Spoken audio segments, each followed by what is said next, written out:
Alam nyo ba, ito ang pinaka-worst at saka massive event na mangyayari sa history ngayong 2024? Ito ay hinulaan ng isang sikat na psychic na si Rudy Baldwin na kung saan itong 2024 daw ang pinaka-worst at pinaka-massive event na mangyayari ngayong history. At yes, ito po ang hula niya. Alam nyo ba, ngayong taon ay marami daw ang maaaksidente at marami daw pong darating na dilubyo ngayong taon. At ito na nga din daw ang pinakamadugong taon sa history.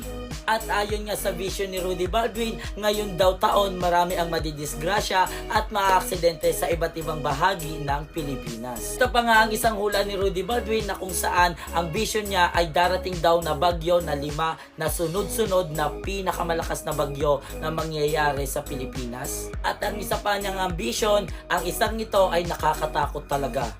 At ito yung sakit. Itong sakit na to ay lalaganap sa buong Pilipinas at ito ay mas delikado kaysa sa COVID-19. Itong ang sakit na to ay mas pinalala pa at mas pinakadelikado kasi mas mabilis daw makamatay at mabilis din makahawa ito sa ibang tao. Meron pa nga din siyang mga hula at ito pa ang isa. Alam nyo ba, ito maganda to. Kasi alam nyo kung bakit? Ito ngang hulang to sa 2024, karamihan do sa tao ngayon ay magiging successful at magkakapera ng madami. At sana kasama ako dun. Huy! At ang ito ay hula nga lang at mas maigi pa din na mag-iingat tayo, magdadasal tayo at lagi tayong mananalig sa Diyos. Tayo pa rin ang gagawa ng sarili nating kapalaran. So agad dito na lang, follow for more. Rar!